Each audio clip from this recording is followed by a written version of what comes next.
Ya, kali ini kita akan membahas mengenai geometri di dalam ruang dan vektor.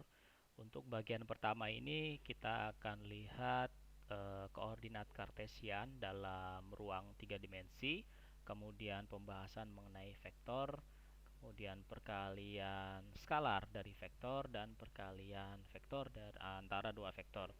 Referensinya seluruh materi ini ada berdasarkan dari buku kalkulus yang ditulis oleh Farberg, Purcell, dan Rigdon tahun 2007. Untuk video kali ini kita hanya membahas tentang koordinat kartesian di ruang tiga dimensi. Apa itu koordinat kartesian? Kalau kita mempunyai tiga sumbu seperti ini, ya, sumbu X, sumbu Y, dan sumbu Z, ya, di sini dibagi oleh bidang, baik itu bidang XZ, bidang YZ, dan bidang XY. Di sini terdapat 8 ruang. Ya, ini yang kita sebut sebagai oktan, ya, ada 8 oktan di sini, ya. Ini menggunakan right-handed system atau koordinat tangan kanan di sini, ya. Sebagai contoh, kalau misalnya di sini ada titik P dengan koordinat X, Y, Z, berarti dia ada di dalam ruang antara koordinat X dan Y dan Z positif seperti ini, ya. Ini yang kita sebut sebagai koordinat kartesian.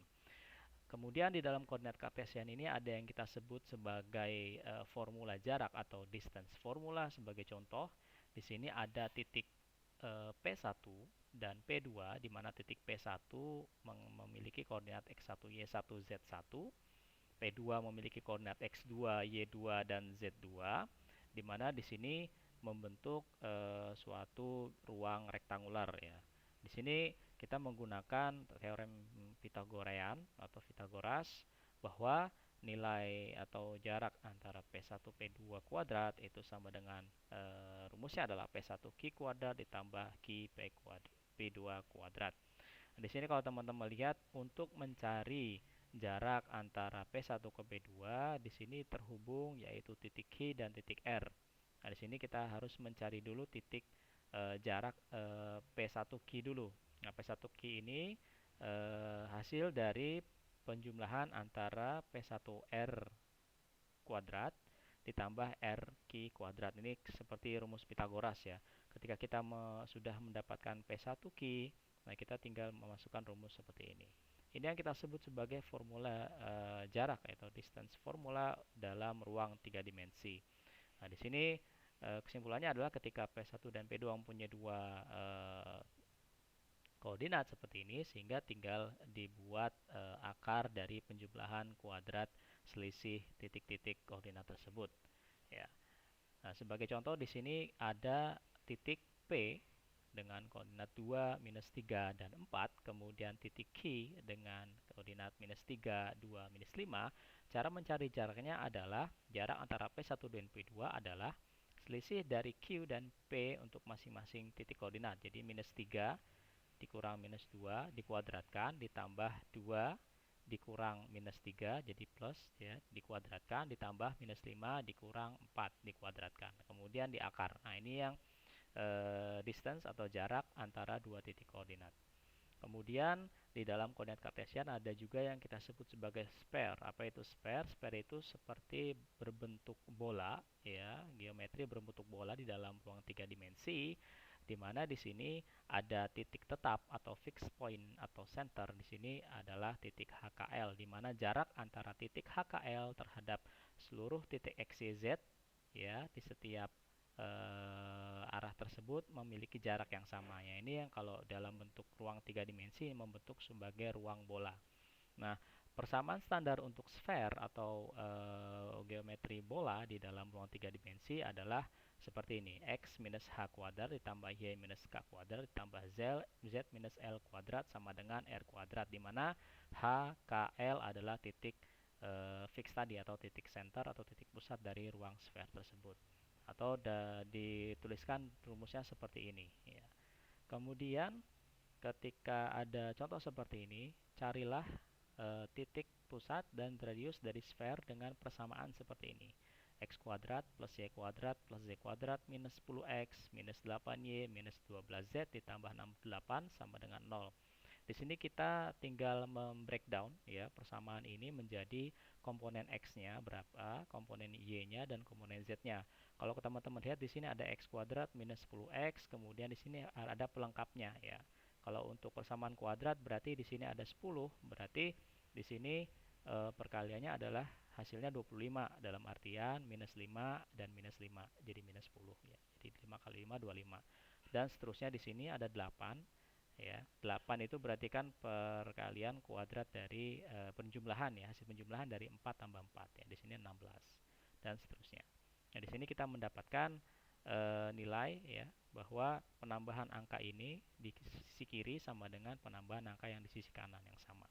Nah, sehingga kita mendapatkan rumus seperti ini. X minus 5 kuadrat dari hasil ini ditambah Y minus 4 kuadrat dari hasil ini ditambah Z minus 6 kuadrat dari hasil ini sama dengan 9.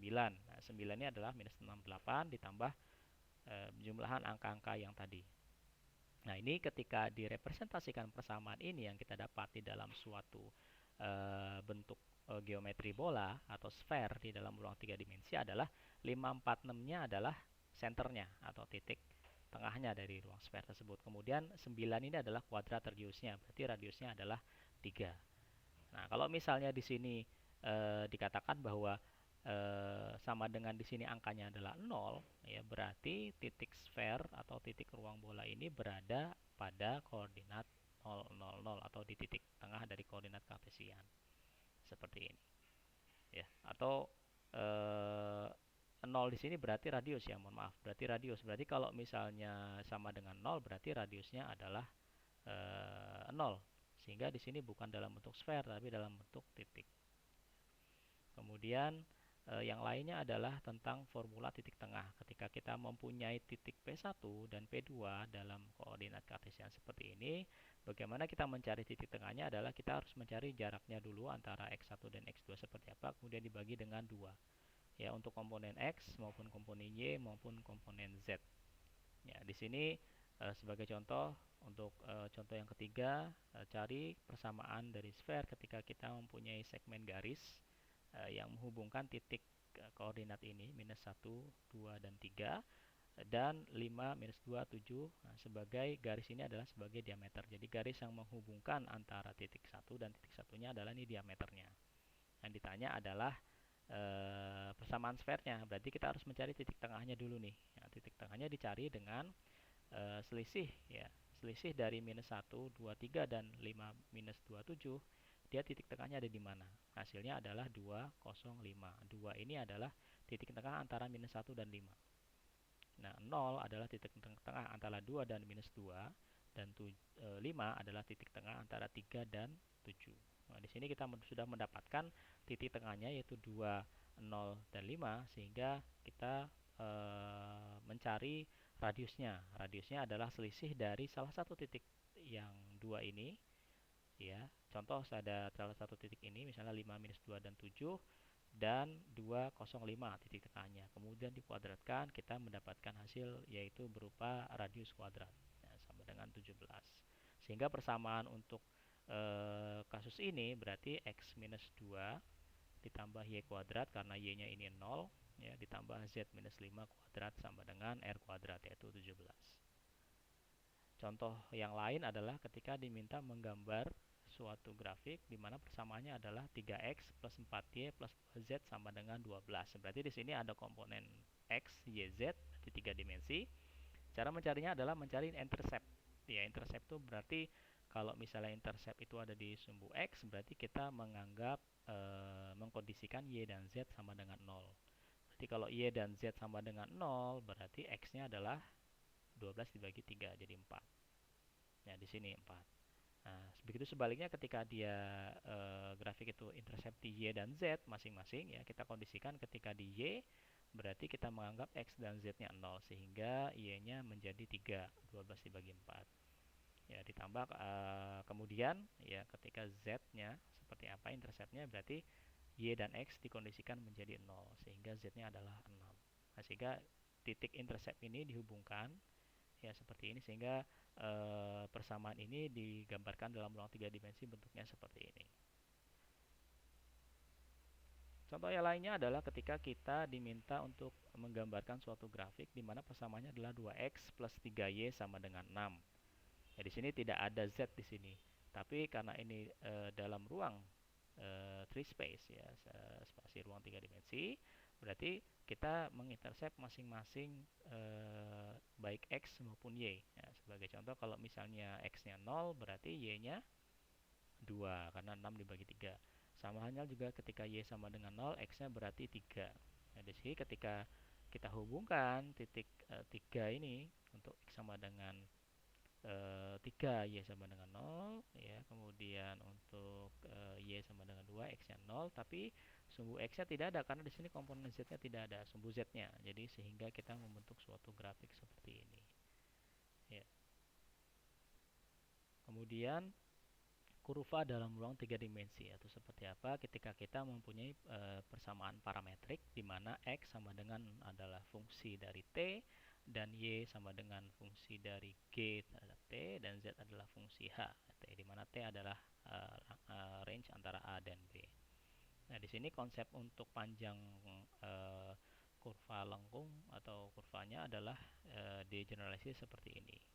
Ketika panjang arcnya, panjang busurnya adalah integral dari range t tadi antara a dan b, akar ya, akar dari penjumlahan kuadrat masing-masing turunan fungsi tersebut. Nah, ini cara mencari panjang garis lengkung ya, di dalam ruang 3 dimensi.